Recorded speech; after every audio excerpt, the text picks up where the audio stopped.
Hey guys, how are we all?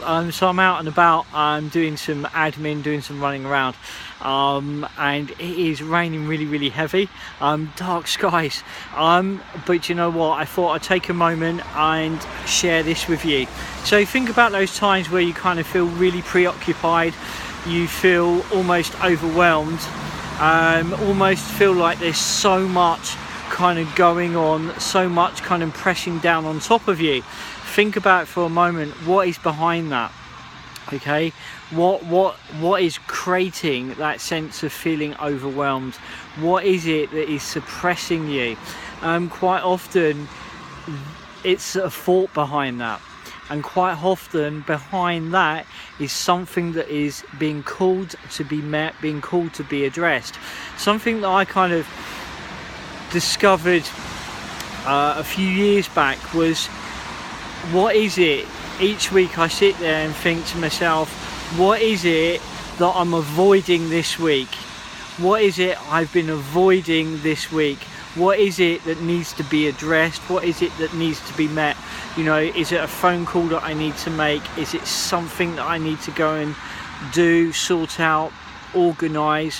What is it that I'm procrastinating about? Because the thing is, all of those things will preoccupy you within your subconscious. They're kind of grinding away there in the background.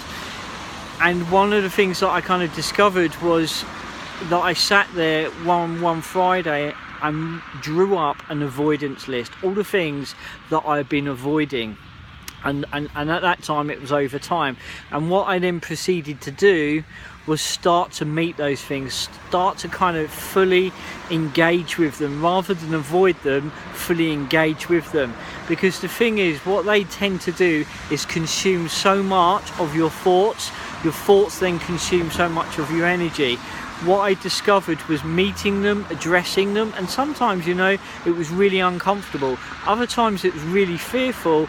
Other times it would make me very anxious. But what started to happen, I started to free myself. The biggest thing I started to recognize, I started to move myself into the here and now, because I wasn't thinking about those things that were ahead of me, behind me, you know.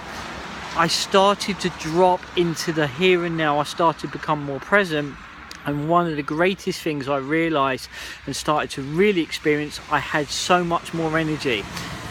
And then what I started to do was each week draw up an avoidance list, look back over the week, what is it that I've been avoiding, you know, just kind of really check in, what is it I've been avoiding on a Friday, meet it all, engage with it all, tie it up, complete it.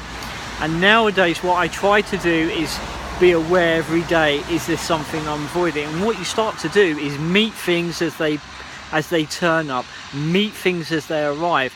You will absolutely be surprised how much that can change things for you. One of the biggest things it will do is move you into the now, into the here and now. You're not kind of being preoccupied about those things that are kind of running around in the background.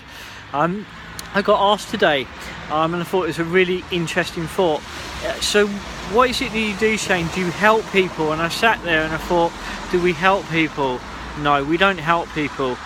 We help people to, or another way of putting it, we enable people, is probably a better way. We enable people to begin to help themselves.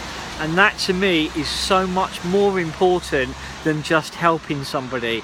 You know, it's enabling somebody to begin to help themselves. You know, tools that live beyond the hour that we share. So there you go, guys. There's a few thoughts, 5 minutes worth of thought. I hope that is helpful. And as I say, you know, just kind of check in, you know, maybe sit there right now, get that pen and paper out, think about, what is it that I've been avoiding? Because believe me, that is eating up energy, that is consuming energy, and that is creating that overwhelming feeling of being so preoccupied. Meet it, engage it, look it eye to eye. Take care, guys. Have a fantastic day. And PS, in this weather, bus shelters are your friends. See you later, guys. Bye.